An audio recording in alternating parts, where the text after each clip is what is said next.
기독교 강요로 들어가도록 하겠습니다.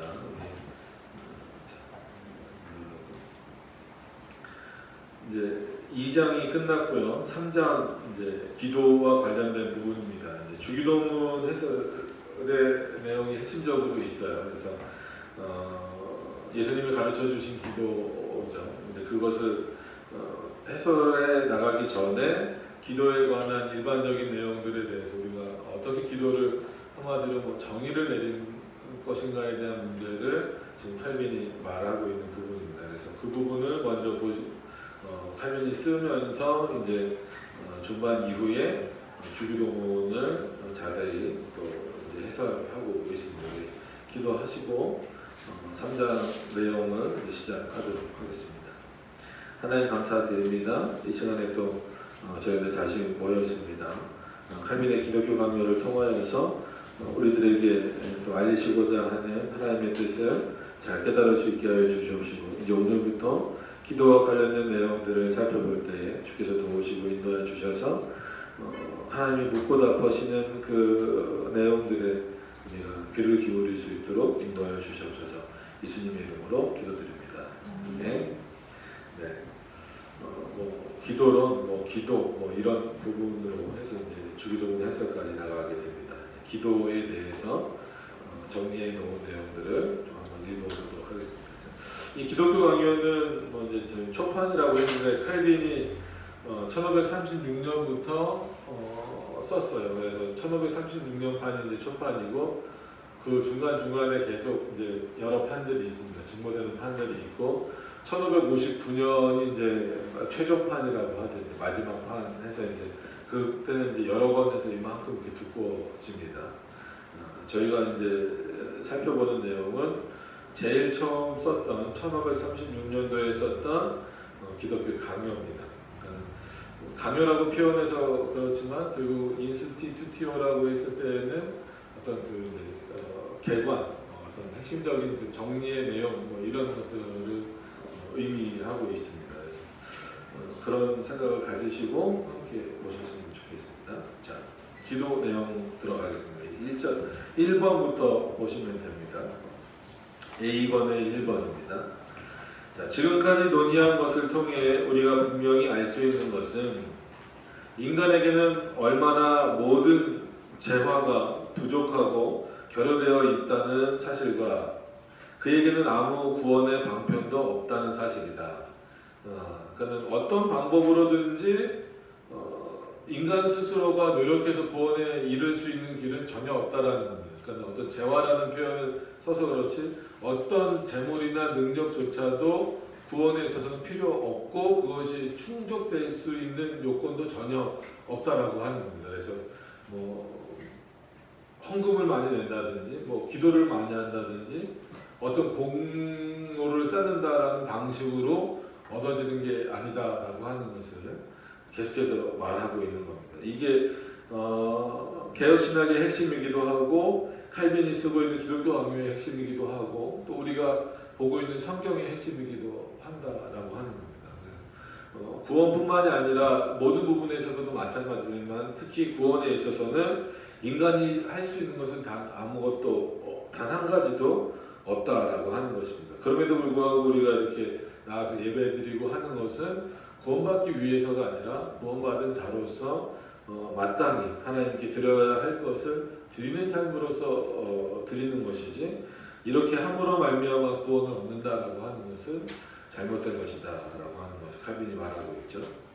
자, 이런 까닭에 자신의 부족함을 보충할 수 있는 도움을 찾고자 한다면 자기 자신 밖으로 나가야 하며 다른 곳에서 그것을 마련해야 할 것이다. 그래서 자신 밖으로 나간다라고 하는 것 자체가 결국은 우리 안에서는 얻어질 수 없는 것이기 때문에 그럼 외부로부터 얻을 수 있는 그 유일한 길이 뭐냐라고 했을 때 세상도 아니고 세상에서의 재화도 아니고 어떤 노력도 아니라면 예수 그리스도, 유일하신 예수 그리스도밖에 없다라고 하는 것입니다. 그래서 이어서 계속 보시면 나중에 설명하겠지만 주님은 우리에게 당신 자신을 그리스도 안에서 자발적으로 은혜롭게 계시해 주신다.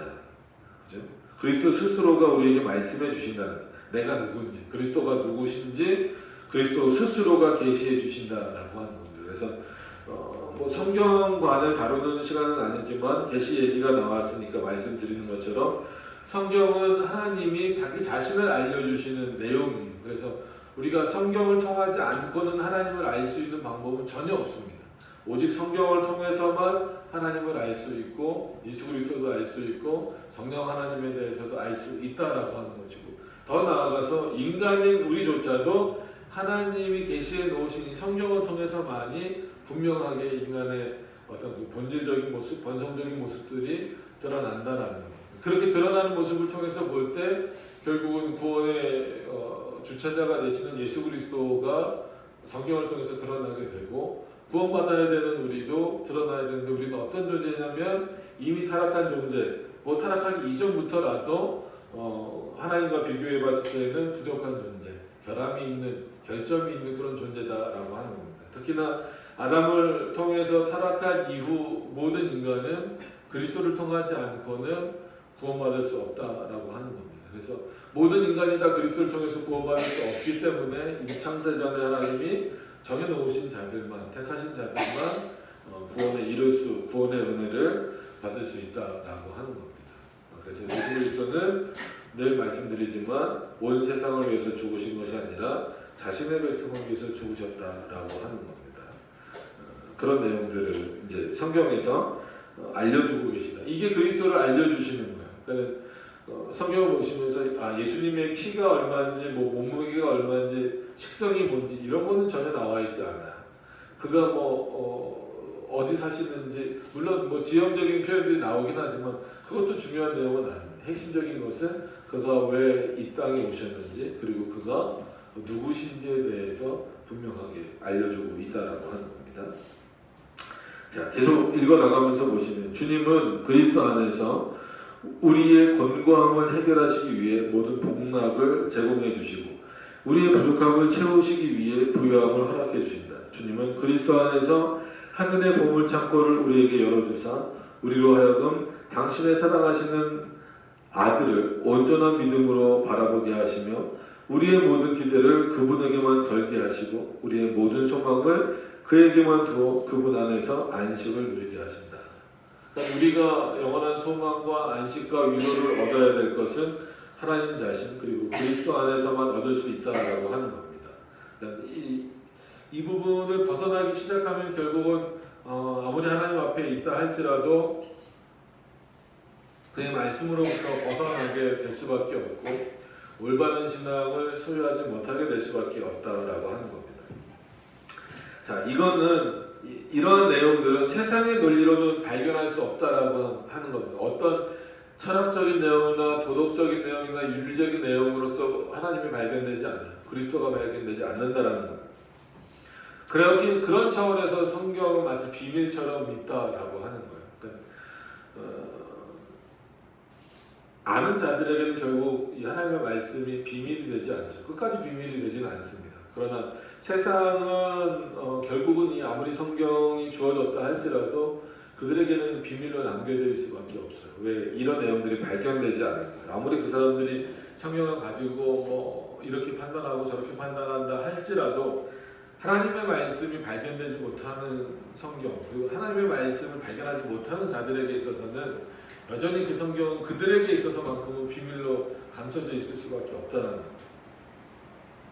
그런 차원에서 이것은 세상의 논리로는 발견할 수 없는 비밀하고도 감추어진 철학이다. 그러나 하나님이 눈을 열어주시는 자들은 이것을 제대로 배워서 그분의 빛 안에서 빛을 보게 될 것이다. 그러니까 이 성경 자체가 빛이 맞아요. 왜 그러냐면 하나님이 자기를 알려주신 내용이니까.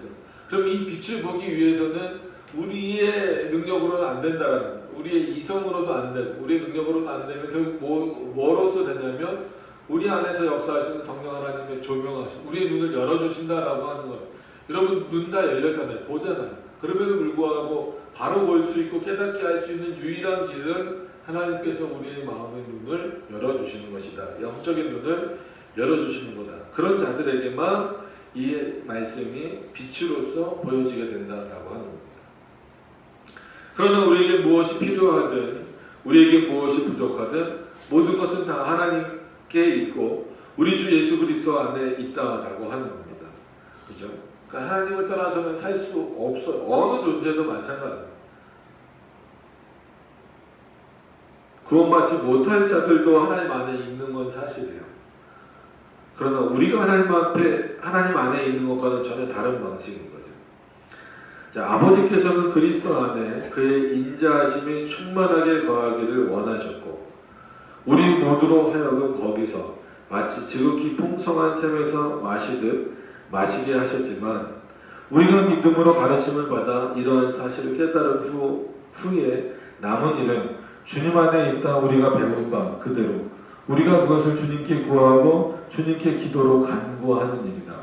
궁극적으로는 기도라고 하는 것은 물론 내가 내 입으로 내 마음으로 내 의지로 하는 것이지만 이렇게 하나님에 대해서 충분히 알게 되고 그리스도가 누구신지 알게 되고 그가 우리의 진정한 양식이 되시고 또 생명수가 되신다라고 하는 내용들을 알지 못한다면 그리고 그렇기 때문에 그에게만 구할 수밖에 없다라는 것을 인정하지 못하게 된다면 그것은 기도로서의 역할을 제대로 할 수 없다라고 하는 겁니다. 그런 차원에서 볼 때 기도라고 하는 것조차도 하나님의 은혜입니다. 내가 기도하는 거지만 분명히 우리가 기도하는 거고 내가 기도하는 거지만 그렇게 기도할 수 있는 것조차도 은혜입니다.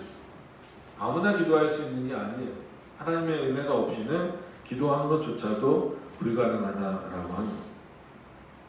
자, 이렇게 하지 않는 것, 곧 하나님이 모든 재화의 주인이시요 공급자가 되시며 우리에게 이런 것을 자기에게 구하라고 초청하신 분임을 알고서도 그에게 가까이 나아가지 않고 구하지 않는 것은 대단히 무익한 일이고 심지어는 죄다라고 하는 거예요. 그래서 기도를 멈추는 일은 죄입니다. 한마디로 생각을 합니다. 그리고 함부로 기도하는 것조차도 하나님이 기뻐하시지 않는 일이에요.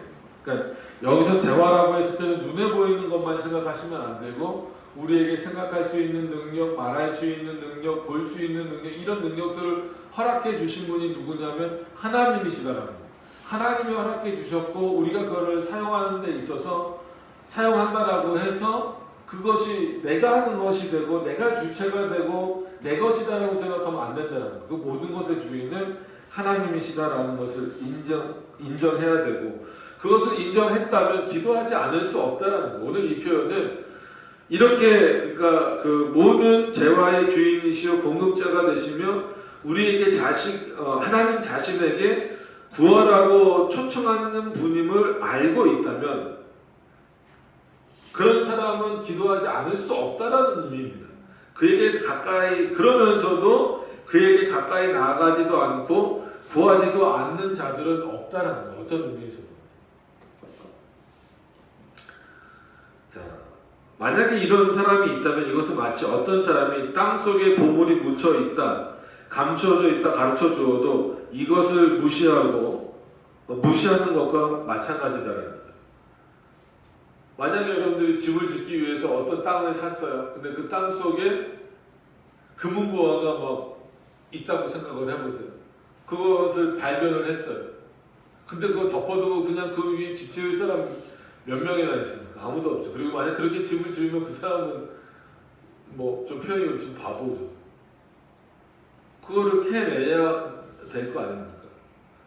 그러니까 그렇게 하나님의 말씀이 진리고 보화다라고 하는 것을 깨달았다면 그것에 집중하고 그 보화를 주신 하나님에게 간구하는 것은 당연한 일이고 그것에만 가치가 있다라고 하는 것을 깨달아야 된다라고 하는 것인데 그렇지 않다면 그에게 무슨 유익이 있겠냐라고 하는 겁니다. 그런 차원에서 기도는 이런 차원에서 중요하다는 거예요. 단순히 내가 뭘 얻기 위해서 이제 주기도문 해설로 넘어간다라고 했잖아요. 우리가 주기도문으로 넘어가면 그냥 바로 무조건 기도하고 간구하고 땡깡 기도하고 이런 차원으로만 이해를 자꾸 하는데 그거는 올바른 방식이 아니다라는 것을 알려주는 거예요. 그러니까 기도는 핵심적인 내용은 뭐냐면 하나님을 더 잘 섬기기 위해서 하나님에 대해서 더 잘 알기 위해서 하나님의 뜻을 더 분명히 깨닫기 위해서 하는 게 기도지 내 요구를 관철시키기 위해서 기도하는 게 아니에요. 땡깡 부리는 것도 아니고 하나님과 협상하는 것도 아닙니다. 기도를 그렇게 생각하시면 안 돼요. 그래서 반복적으로 말하지만 기도의 잔을 채워야 응답이 온다. 뭐 응답받는 기도. 제발 그렇게 생각하지 않으셨으면 좋겠어요. 기도했는데 응답이 없다. 그거 자체도 응답이에요. 아, 하나님이 응답하시지 않는구나. 이런 기도에는 뭐가 잘못됐는가를 찾으셔야 됩니다. 대부분 하나님에 대한 지식이 결여된 거죠. 내가 원하는 것만, 하나님이 원하시는 것이 아니라 내가 원하는 것만 요청하는 그런 거예요. 그러고 실망해요. 하나님이 안 들어주신다고. 하나님이 들어주시지 않는다라는 그 의미에 대해서는 생각해 보지 않고, 왜 하나님이 우리가 기도하는 모든 것을 들어주셔야 된다라고 생각을 합니까? 제대로 된 부모라면 자녀가 구하는 거 다 줍니까? 그건 자녀 망치는 일이잖아요. 자녀가 구하는 거를 주는 게 아니라 부모로서 이 자녀에게 유익한 것이 뭔가를 알고 줘야 되는 거예요. 그래야 그 자녀가 올바른 길로 성장을 하는 거예요. 우리 하나님 자녀잖아요. 하나님은 우리에게 주시고자 하는 것은 우리를 망치는 것이 아니란 말이에요. 근데 희한하게도 우리가 요구하는 것은 대부분 우리를 망치는 경우가 많아요. 근데 하나님이 요구한다고, 내 자녀가 요구한다고 무조건 주십니까? 그러지 않아요. 그걸 주면 그 자녀가 망쳐지는데, 망가지는데, 자신을 떠나게 되는데 절대로 그런 건 주시지 않습니다. 오히려 감사히 여기셔야 돼요. 안 주시는 것에 대해서. 자, 그러므로 이 마지막 부분을 앞에서 어쩌다가만 언급한데,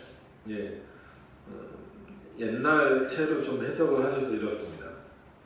가볍게 손대는 것처럼 취급했었으나 지금은 좀 더 자세하게 이렇게 살펴보는 것이 필요하다라고 하는 겁니다. 2번으로 넘어가서 보시면, 그렇다면 올바른 기도의 첫 번째 규칙은 이런 내용이 되어야 하는데, 곧 우리의 영광에 대한 관심을 전부 우리가 버려야 한다는 것. 이거 쉽지 않죠? 기도하는데 그렇잖아요. 대부분 우리 자녀 잘 되게 해주세요. 뭐 좋은 직장 얻게 해주세요. 궁극적으로 그게 뭐예요? 내가 이 땅에서 잘 되고 싶은데 그 도구로 하나님을 좀 쓰겠습니다. 이거예요.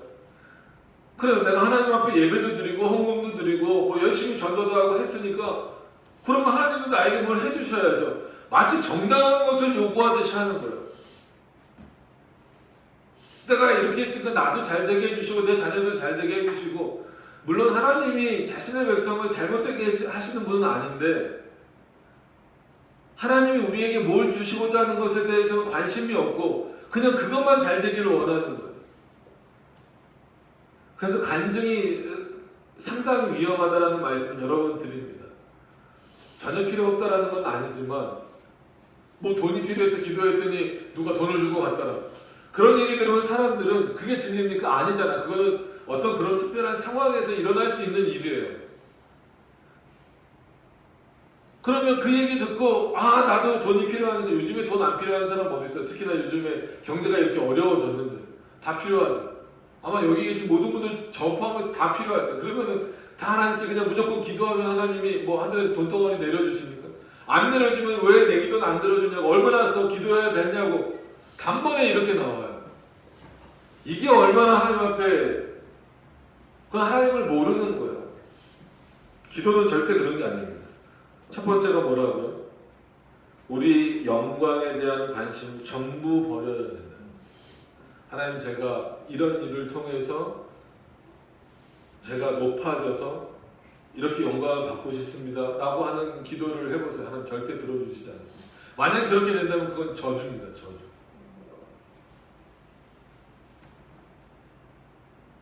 우리가 훌륭하다는 생각을 전부 집어 던져야 한다는 것. 칼빈이 참 아주 인격적이고 훌륭한 학자인데도 때로는 이렇게 과격한 표현을 쓰는 것은 그만큼 인간이 이런 내용을 못 버린다는 거예요.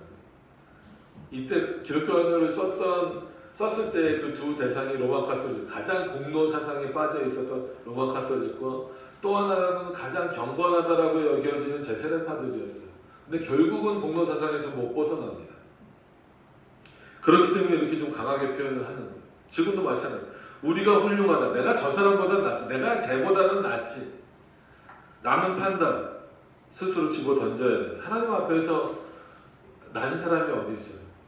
똑같은 죄인, 구원받아야 될 사람. 물론 그리스도의 의로 말미암아 우리가 의인이 되었지만 그건 언제까지나 법정적인 용어고 우리는 여전히 고침받아가야 될 부분이 쌓이고 쌓였는데,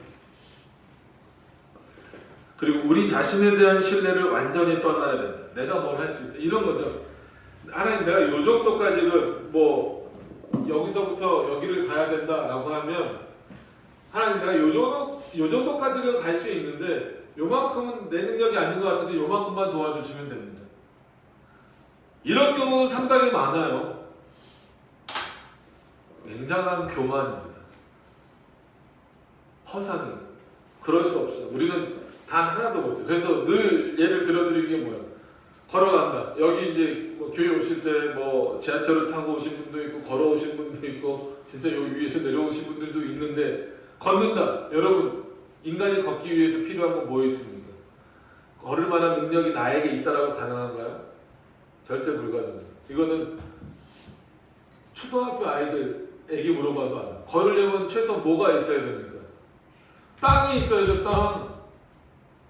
걷고자 하는 마음 갖고 됩니까? 안 돼요. 한마디로 무릎에 힘이 있어야 돼요.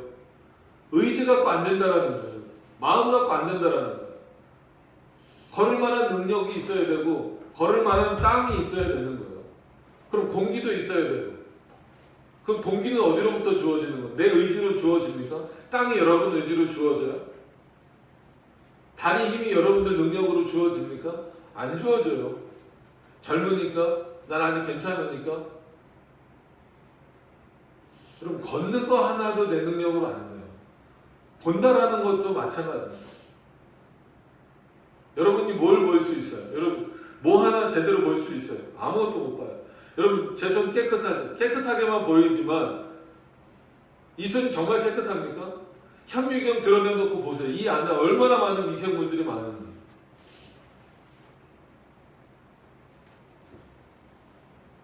그런 시대에 살고 있고 그런 것들이 확인되는 시대에 살고 있기 때문에 우리는 이런 부분이 더 분명해져야 돼요. 우리 자신에 대한 신뢰를 완전히 떠나야 한다는 거예요. 그래서 우리 자신을 내려놓고, 쉽지 않은 일이지만 반드시 그래야 된다. 겸손히 엎드려 주님께 영광을 돌리는 거예요. 그래서 먼저 그의 나라와 그의 의를 구하라. 쉽게 생각하시면 안 되는 본문이라고 말씀드렸습니다. 주님께 영광을 돌리는 것, 그리하여 선지자가 이렇게 권면하여 가르치는 말씀을 따르는 것이다 라는 거죠. 다니엘서 9장의 내용입니다. 우리가 주의 앞에 간구하는 것은 우리의 의를 의지하여 하는 것이 아니요 주의 큰 긍휼을 의지하며니. 아니, 이런 말씀이 있는데 왜 내 의지로 기도한다라고 해요? 기도는 내 의지라고, 너의 의지라고 가르치고 너의 의지가 중요하다라고 말하냐는, 아니에요. 내 의지대로 기도하면 이상한 것만 구할 수밖에 없어요. 그래서 기도는 은혜라고 말씀을 계속 드리는 겁니다. 내 의지를 꺾는 거기 때문에. 내가 원하고자 하는 것을 간구하는 게 아니라 하나님이 나에게 주시고자 하는 것을 깨닫기 위해서 기도하는 그런 간구예요. 주여 들으소서, 주여 용서하소서, 주여 들으시고 지체치 마옵소서. 이 본문 보면 갑자기 생각이 나서 말씀드립니다. 저희는 통성기도 하지 않지만 통성기도 하는 거에 어떤 분이 직접 들었어요. 주요 삼창의 근거가 성경에 있다는 거예요. 그래요? 저는 아무리 성경을 봐도 모르겠는데 어디냐 그랬더니 다니엘에서 여기를 말하는 거죠. 주여 3번 나왔는데, 주여 들으소서, 주여 용서하소서. 주여 들으소서 첫 번째 나왔죠. 주여 용서하소서 2번 나왔죠. 주여 들으시고 행하소서 3번 나왔죠. 그러니까 주여 삼창하고 기도하는 게 성경적이라고.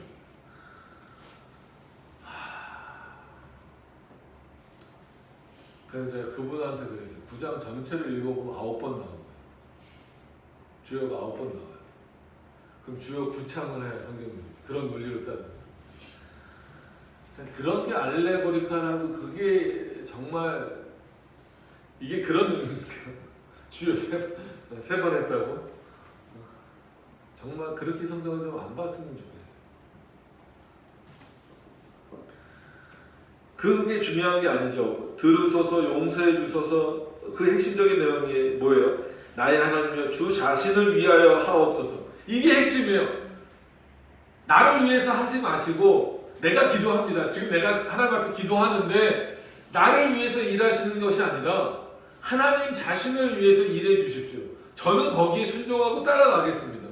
지금 다니엘이 어떤 상태예요? 포로로 끌려가 있잖아요. 다니엘이 뭘 잘못했어요? 잘못한 거 아무것도 없잖아요. 오히려 하나님 앞에 잘 예배드리고 섬기는 모습 때문에 어디까지 들어갔었어요? 사자굴까지 들어갔었잖아요. 그가 지금 두려워하는 거는 느부갓네살 왕도 아니에요. 바벨론도 아니에요. 그가 두려워하는 대상은 누구예요? 하나님이에요. 내가 지금 포로 생활에 와 있습니다. 하나님 포로 생활에서 빨리 나를 건져주세요. 누구나 다 그렇게 기도하겠죠. 근데 다니엘은 그렇게 기도하지 않아요. 지금 내가 여기 있건 이스라엘에 있건 그게 중요한 것이 아니라 어디 있든지 간에 내가 주님의 일을 하길 원합니다라는 거예요. 나를 통해서 주님의 일이 이루어지기를 원합니다라는 거예요. 그런 차원에서 제가 기도하는 이 내용을 저를 위해서가 아니라 주 자신을 위하여서 이 일이 되길 원합니다. 여러분 다니엘 그러면 벌써 다니엘의 무슨 기도? 21일 기도인가 40일 기도 이런 것만 생각하고 그러잖아요. 그게 인간을 얼마나 입이 아파요. 말하기도 힘들고. 이는 주의 성과 주의 백성이 주의 이름으로 일컫는 바 됨이니이다. 그래서 한참 예전에 유행했던 거 있어요. 다니엘 기억법인가 교수법 이러면 서울대 간다고 한참 온 교회에 난리 핀 적이 있었어요. 서울대 간 분이 다니엘서를 보고 무슨 이렇게 공부 잘하는 방법을 배웠다고. 성경에서 공부 잘하는 법을 배워야 되니까 정신 못 차리는 일을 하고 있는. 자, 그런데 다른 선지자는 또 이렇게 말합니다.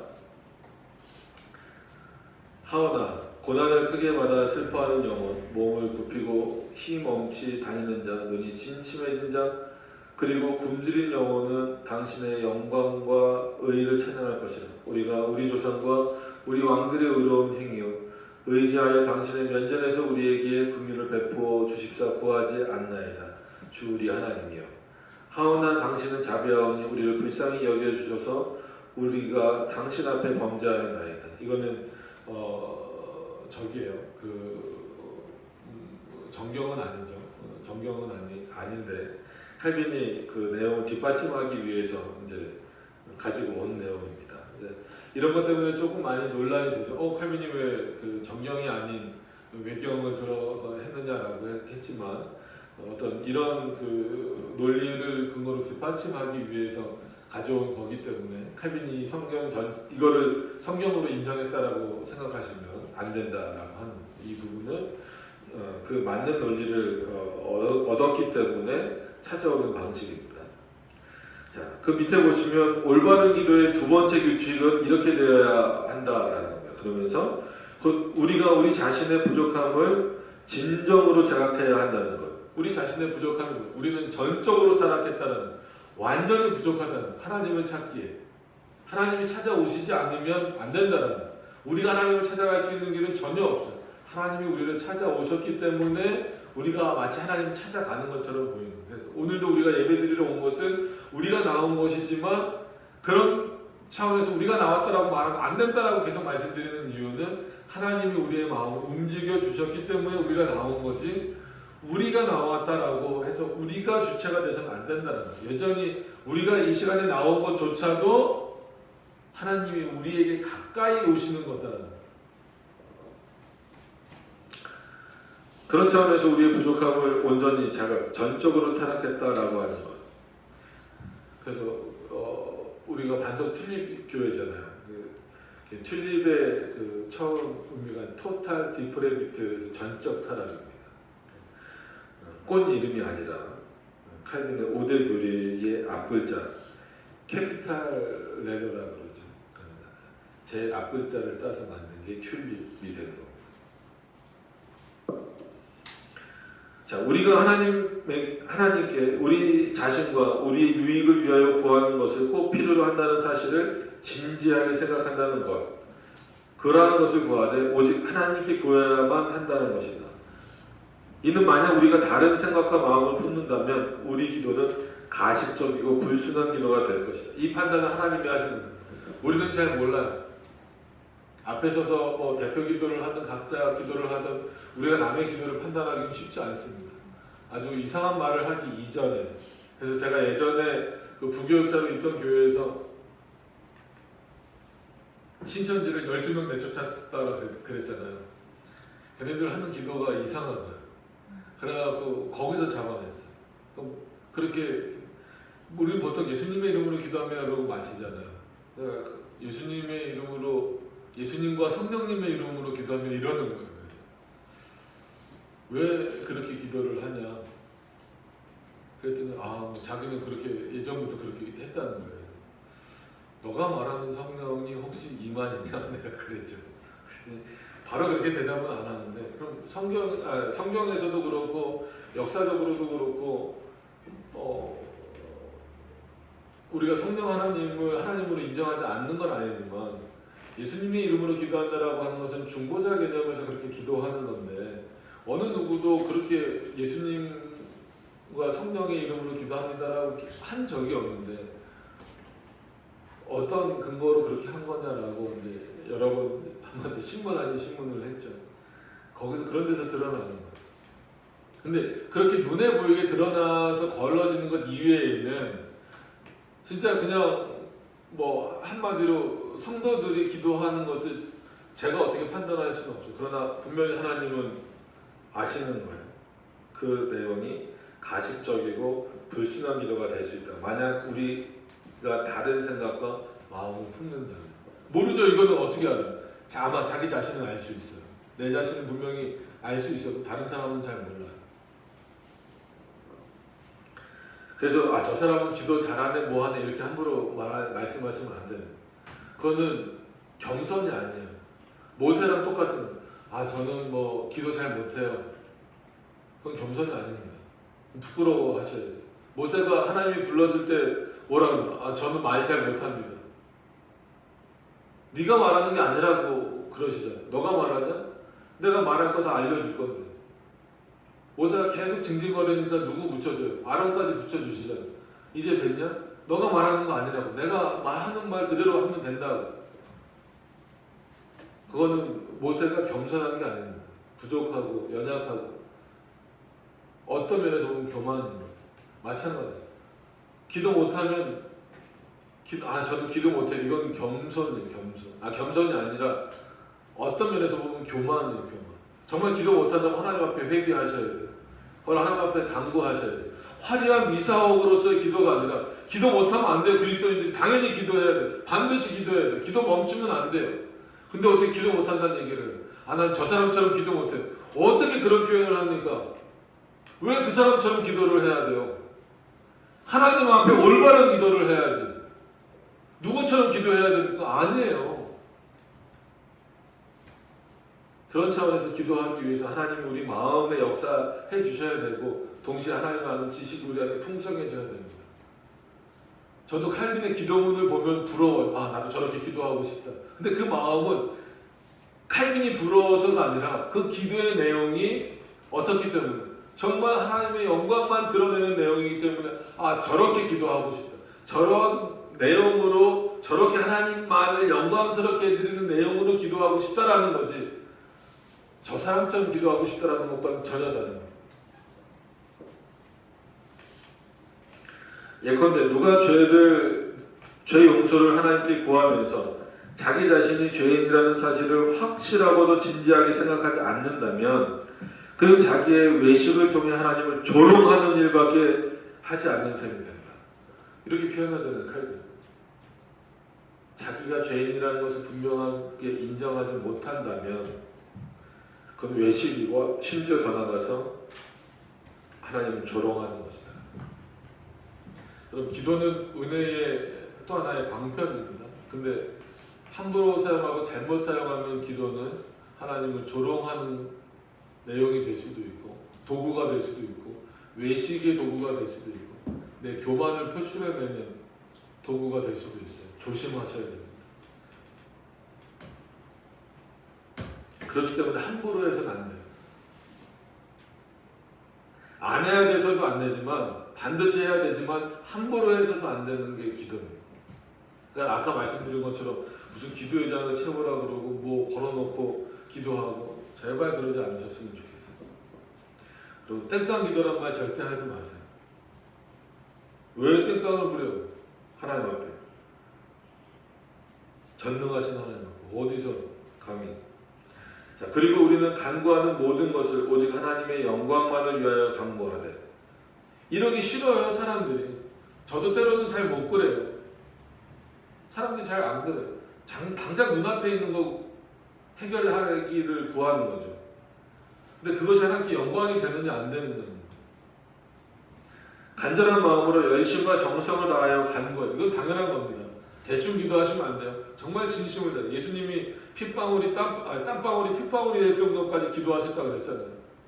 정말 열심히 기도하셔야 돼요. 최선을 다해서 기도하셔야 돼요. 근데 그거는 여러분들 공로가 아닙니다. 여러분들의 뭔가를 얻기 위해서도 아니에요. 하나님의 영광을 위해서. 예를 들어 그의 이름이 거룩히 여김을 받기 위해서 주기도문입니다. 받기 위해 우리가 기도할 때 뜨겁게 굶주린 마음과 갈급한 심정으로 이를 위해 기도해야 돼요. 자 보세요. 굶주린 마음과 갈급한 심정이 있으면 굶주린 것에 대해서 기도하게 돼요. 이거 배고파 죽겠다고 채워달라고 갈급한 거 구하게 돼요. 근데 그것을 구하는 마음으로 여러분 만약에 3, 4일 굶었다라고 생각해 보세요. 어떤 기도가 나올 것 같아요? 하나님 정말 당장 먹을 것 좀 주세요. 얼마나 다급한 기도가 나오겠어요. 그런 것처럼 하나님의 영광을 위해서 그 이름이 거룩히 되기를 원합니다라는 기도를 할 때 그 정도 마음을 갖고 기도하라는 거예요. 예를 들어서 표현하는 거예요. 며칠 굶주렸을 때 그 굶주림을 채우기 위한 사람처럼 기도하라는 거예요. 얼마나 다급하겠어요. 여러분 몇 끼 굶으실 수 있을지 모르겠지만 배가 고파서 아마 죽을 정도가 됐을 때 정말 하나님 먹을 것 좀 주세요. 이렇게 막 간절해질 수밖에 없잖아요. 그런 마음처럼 기도하라는 거예요. 뭘 위해서? 그의 이름이 거룩히 여김을 받기 원합니다. 라는 내용을 어떻게 기도해야 되냐면 이런 마음으로 기도하죠. 예를 들고. 그래서 뭐 실생활에서 예를 들어드리면 뭐 요즘에는 뭐 아픈 사람들도 많으니까 만약에 암에 걸렸어요. 예를 들어 봅시다. 암에 걸렸어요. 그럼 대부분 사람들은 암에서 낫게 해달라고만 기도합니다. 그건 옳은 기도가 아니라는 거예요. 예를 들면 암에서 낫는 게 중요한 게 아니라 내가 이 땅을 살아가면서 하나님의 백성으로 살고 있느냐가 중요합니다. 진짜 막말로 기도해서 암이 났어요. 그랬는데 하나님의 말씀대로 살지 않아요. 오히려 그것 때문에 하나님을 떠났어요. 그러면 암 낫는 게 그 사람에게 있어서는 저주입니다. 제가 이렇게 표현하면 싫으실 수도 있는데 분명히 기억하셔야 돼요. 이 땅에서 얼마를 사는가가 중요한 게 아니에요. 하나님의 백성이면 하나님의 백성답게 살아야 돼요. 하나님의 백성답게 사는 차원에서 하나님의 암을 고쳐주시면 더 열심히 하나님의 영광을 위해서 살면 되는 것이고, 그렇지 않고 하나님이 부르시면 사는 날까지 하나님의 영광을 위해서 살다가 가면 되는 거예요. 한마디로 하나님이 판 접자 그러면 접으면 되는 겁니다. 냉정한 표현이죠. 냉정하게 들으셔야 돼요. 냉정하게 기억하고 생각하셨으면 좋겠어요. 이 세상에서 하루를 더 사는 게 뭐가 그렇게 중요합니까? 그렇다고 당장 다 죽으시라는 내용이 아니에요. 뭐 환자를 위해서 기도하지 말라는 내용도 아닙니다. 병 낫기를 위해서 재물을 얻기 위해서 기도하시지 말라는 얘기가 절대 아닙니다. 그 중심에 뭐가 있어야 되느냐가 중요합니다. 그의 나라와 그의 의를 구하는 그 핵심적인 내용이 있느냐가 중요한 겁니다. 내가 이 땅에서 단순히 잘 살고 오래 살기 위해서 그건 하나님과 아무런 상관이 없잖아요. 그 하나님과 아무런 상관이 없는 기도를 하나님이 왜 들어주셔야 되냐는 거예요.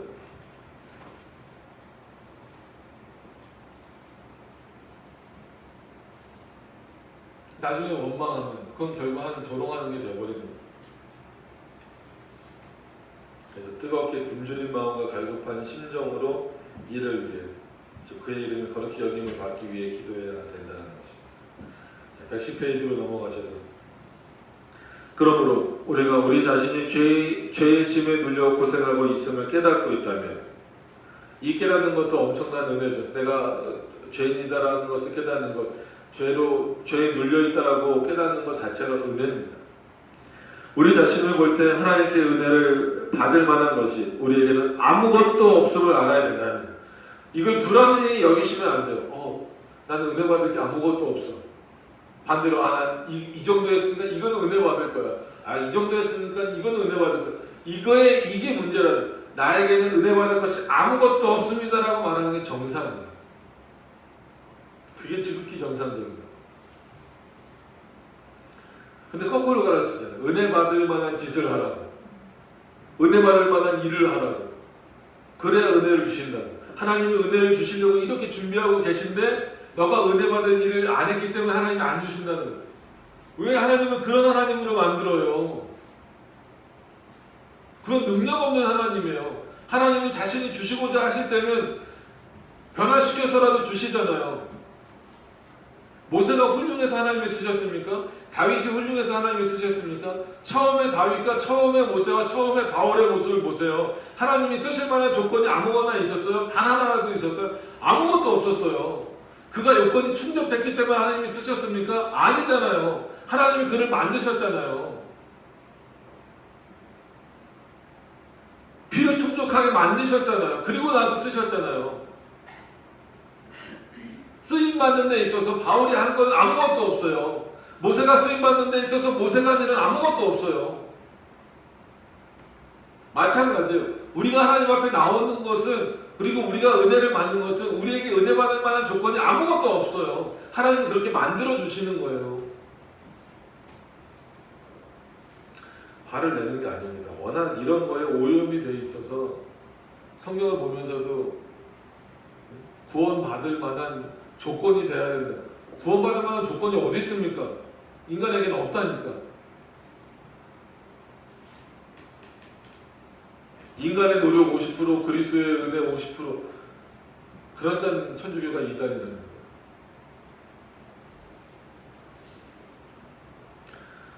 이러한 지각이 우리를 두렵게 하여 하나님께 나아가는 일을 하지 않아서는 안 될 것이다. 칼빈이 그 우려를 그대로 말하고 있잖아요. 이는 우리가 그에게 가까이 갈 때 우리가 이런 것을 생각하고 느끼는 것이 당연하기 때문에, 당연해야 돼요. 나는 아무것도 할 수 없습니다라고 느끼는 게 당연한 거고, 그런 느낌과 그런 마음을 가지고 하나님 앞에 나가야 된다는 거예요. 하나님 나 이 정도 했어. 이 정도면 됐죠. 라고 나가는 거는 너무 교만한 거잖아요. 자, 이는 기도라 명령하신 것은 우리가 하나님 앞에서 교만하게 스스로를 높이게 하시려는 것이 아니고, 우리 자신을 무슨 대단한 존재로 생각하게 하시는 것도 아니기 때문입니다. 제발 이런 부분에 명심하셨으면 좋겠어요.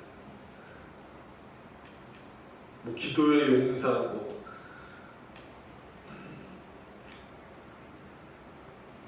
무당에게 묻는 거나 기도원 가서 묻는 거나, 자기가 열심히 기도하면 되지 기도원 가서 왜 물어요? 하나님이 알려주실 것 같아요? 다 거짓말이에요.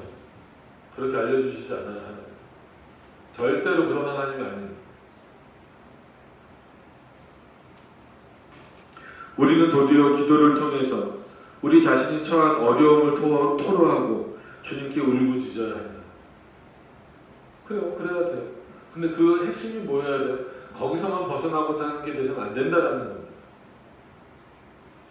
마치 자녀들이 자기 부모에게 자기들의 어려움을 친밀하게 토로하듯이 말이다. 그죠? 부모에게 어려운 거 토로하죠. 자기 어려움에 대한 이러한 지각은 오히려 박차나 가시체 같은 것이 되어야 할 것이다. 그래서 우리는 더욱더 기도하도록 자극받아야 한다. 우리를 막 밀치는 어떤 그냥 막 몰아붙이는 그런 내용으로 깨달아야 된다는 거예요. 우리가 어렵고 힘들다면 더 하나님 앞에 엎드리셔야 돼요. 더 기도하셔야 돼요. 정말 이 코로나 상황에 정말 우리가 기도하지 않으면 안 돼요. 반대로 우리는 하나님 앞에 기도하기 때문에 코로나 안 걸리는데 이런 헛소리 하면 안 되고, 바이러스는 누구에게나 다 똑같은 겁니다. 더 조심해야죠. 더 철저히 해야죠.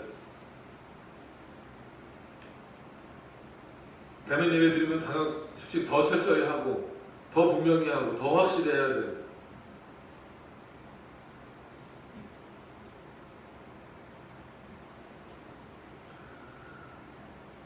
그런 차원에서 하나님이 우리를 몰아붙이시는 것은 은혜다. 가시 같은 내용으로 뒤에서 막 여러분 가시덤불이 여러분 뒤에 있으면 거기 누울 수 있어요? 가까이 있을 수 있어요? 거기서 막 멀어질 수밖에 없죠. 그게 여러분들한테 다가온다고 해보세요. 우리도 막 도망갈 수밖에 없잖아요. 그 정도로 기도는 늘 상시 정말 급하게 우리가 생각할 때, 내가 생각할 때 정말 난 절박한 상황에 지금 빠져 있어, 막 위험한 상황에 빠져 있어, 그때만 기도하는 게 아니라요. 여러분 어떻게 보면 우리가 태어나서 하나님 앞에 가는 그 순간까지 우리 뒤에는 마치 가시덤불이 달려오듯이 하는 인생이에요. 기도를 쉰다라고 하는 것은요, 이거는 하나님 앞에 그 죄입니다, 죄. 그래서 기도를 멈추는 죄라고 표현하잖아요. 그렇다고 우리가 24시간 막 기도 막 그런 기도를 생각하시면 안 됩니다. 랄랄랄라 렐렐렐 하는 이런 기도 생각하는 거가 아니야. 정말 전심으로 그 마음을 하나님께 드리고 있는가의 그 내용이 중요해요. 3번까지만 오늘 하시면 될 것 같아요. 3번으로 넘어가시죠. 지극히 좋으신 아버지께서는 우리의 궁핍함에 대한 깨달음의 두 가지를 덧붙이자 우리로 하여금 기도하는 열심을 가지도록 우리를 격하게 매우 몰아세우셨다. 이게 은혜라는 거예요. 하나님이 우리로 하여금 기도하는 상황으로 몰아쳐 넣으시는 것은 은혜인 거예요. 여러분 진짜 태평하게 내가 살길 다 원하잖아요. 그냥 뭐 돈 걱정도 없고 건강 걱정도 없고 환경 걱정도 없이 살았으면 좋겠다. 솔직히 인간이 그런 상황에 처하면 거의 기도 안 합니다. 하나님 우리를 몰아붙이실 때 오히려 감사히 여기세요. 그리고 더 나아가서는 하나님이 평안을 주실 때에도 마치 우리 뒤에 가시덤불이 달려오듯이 늘 간절한 마음으로 하나님 앞에 간구하셔야 돼요. 기도하셔야 돼요. 그 평안을 주신 분이 누군데요? 한마디로 그 태평성대를 누리게 하신 분이 누군데요? 다윗 보세요. 솔로몬 보세요. 그런 전무후무한 지혜를 받은 인물, 정말 그런 이스라엘 중에서 시오니즘이 생길 정도로 다윗의 시대를 그리워할 정도로 그 강성한 나라를 이루었던 그 다윗의 시대를 보시라고. 누가 그렇게 하신 거예요? 하나님이 그렇게 하신 거잖아요. 근데 결국 다윗도 솔로몬도 자신이 힘들고 어려울 때는 하나님 앞에 그렇게 간구하다가 그런 태평성대를 누릴 때에는 딴짓하잖아요. 다른 데 눈 돌리잖아요. 그게 인간입니다. 오히려 그렇게 평안할 때에 더 하나님을 찾으시길 바라요. 그 기도는 평상시에 늘 하는 겁니다. 늘. 자, 그 두 가지란 기도라 명하시는 명령과 우리가 구하는 것은 무엇이든 받게 될 것이라는 약속이다. 그렇기 때문에 우리가 구하는, 이거는 문자적으로만 이해하시지 말라는, 우리가 구하는 것의 전제 조건이 뭐예요? 하나님의 영광이다. 내가 원하는 것, 내가 필요로 하는 것이 아니라 하나님의 영광을 위해서 구하는 것은 당연히 모든 것을 다 받을 수밖에 없다라는 약속이에요. 그게 기도하는 사람에게 있어야 된다는 거예요. 저와 여러분들이 이 약속을 믿고 기도하시라는 거예요. 근데 문장만 믿잖아요. 그죠? 솔직하게, 냉정하게. 이거 문장만 믿잖아요. 자, 누구든지 믿음으로 구하는 자, 누구든지 구하는 자는 다 받을 것이니. 근데 왜 안 주십니까? 그렇게 말하는 사람 그 문장만 믿기 때문에 그래요. 그 문장이 아니라 그 내용, 그 문장이 가리키고 있는 내용, 무엇이든 구해야 되는데 그 무엇이든이 어디에 제한되어 있어요? 하나님의 영광에 제한되어 있는 거예요. 하나님의 영광을 위하여서 무엇이든 구할 때 우리는 받을 것을 약속받은 자들이에요.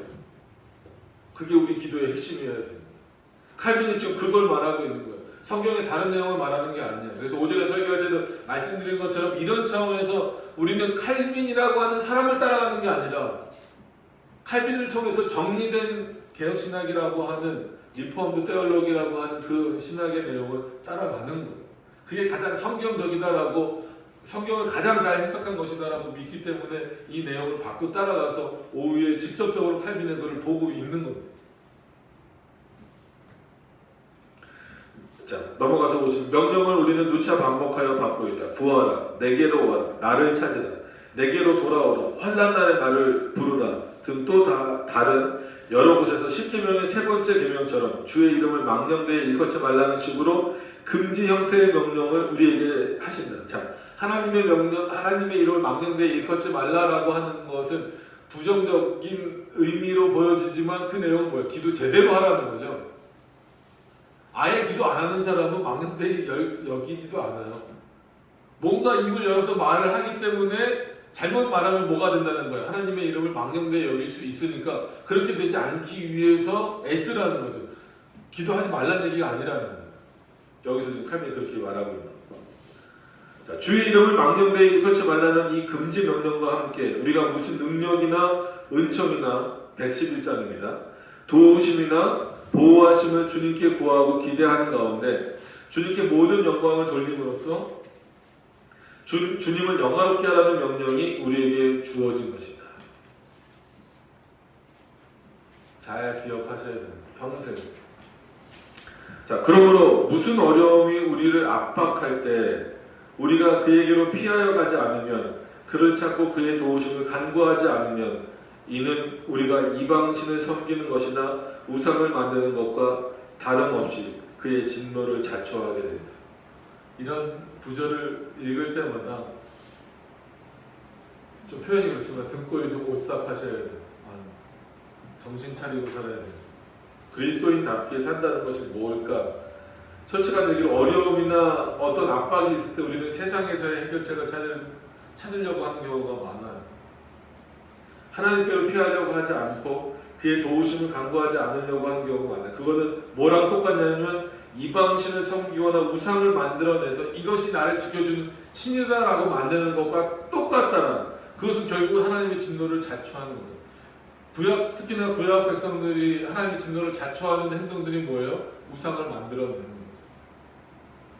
그래서 인간의 마음은 뭐라고요? 우상의 공장이다.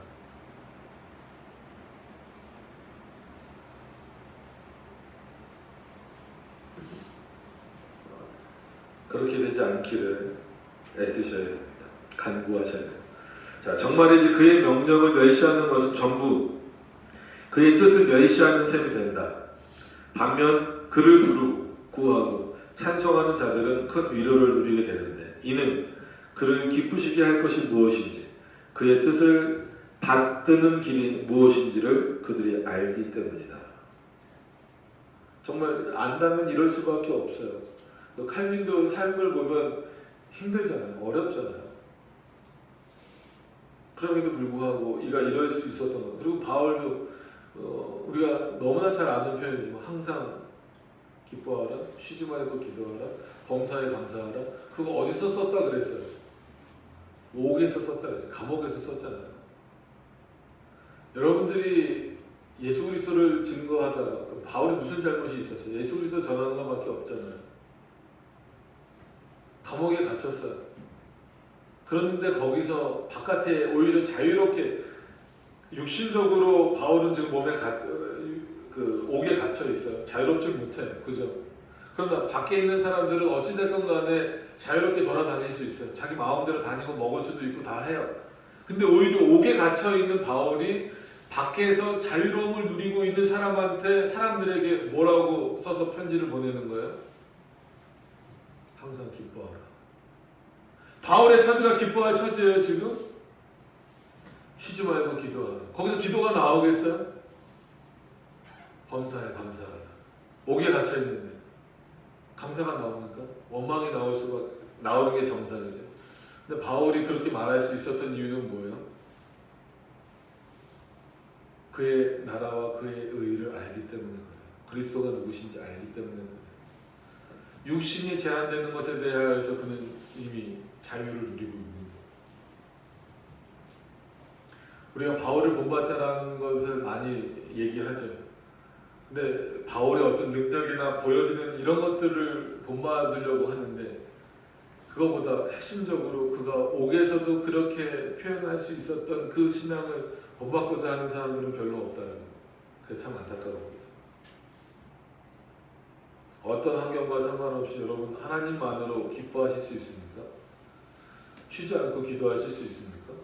범사에 감사할 수 있습니까? 이건 여러 번 말씀드렸던 얘기지만 뭐 그냥 헌금 내셔도 되는데 뭐 감사 헌금 내실 때 쓸 말이 없으면 쓰는 게 보통 범사에 감사합니다. 사람들이 보통 쓸 때. 그래서 범사에 감사합니다라고 쓰셨는데 참 절개하시네요. 훌륭하시네요. 그러면 그거 뭐 쓸 말이 없어서 쓴 거예요. 뭐 때문에 감사합니다. 뭐 때문에 감사합니다. 뭐 이렇게 보통 사람들이 내잖아요. 근데 쓸 말이 없을 때 그냥 범사에 감사합니다. 마치 관용구처럼 써갖고 내는 경우가 많아요. 근데 그 표현이 그 말씀이 얼마나 우리 삶에 있어서 중요한 건데 아무 의미 없이 그거를 써서 헌금을 드린다? 여러분 교회는 그 헌금을 재정으로 쓸지 몰라도 하나님은 그 헌금 받지 않으시 그런 헌금. 정말 우리는 범사에 감사해야 돼. 누구 때문에? 하나님 때문에.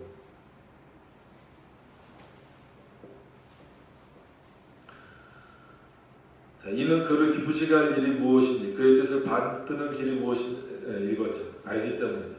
약속은 이렇게 되어 있다. 구하라. 그러면 너희에게 주실 것이요. 그리하면 너희에게 그대로 되리라.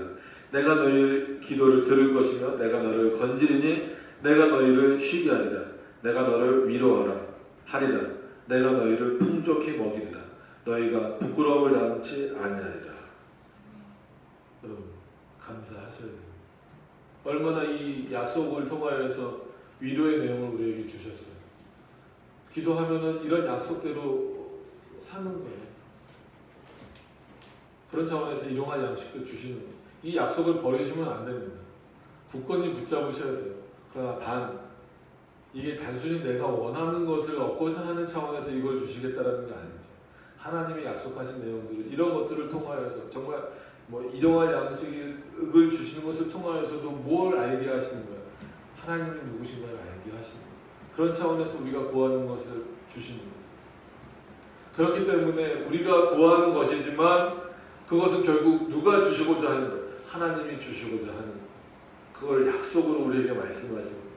그래서 어려운 정의일 수 있지만 늘 말씀드리는 내용 중에 하나는 기도는 하나님이 묻고 답하시는 거예요. 우리에게 묻도록 하시고 그러니까 우리가 간구하는 거죠. 묻도록 하시고 하나님 친히 답을 주셔서 그 답을 깨닫고 살아가게 하시는 거예요. 그래서 뭐 회개기도와 일반 기도를 뭐 나눌 수는 없지만 기도라는 것 자체가 우리가 할 수 있는 건 아니고 하나님의 은혜다라고 하는 것을 기억하시면서 오늘은 이 기도의 첫 번째 부분은 이 정도 보시고 마치셨으면 좋겠습니다. 다음 시간에 다음 주에 또 이어서 기도의 내용을 계속해서 나가도록 그렇게 하겠습니다. 우리 기도하겠습니다.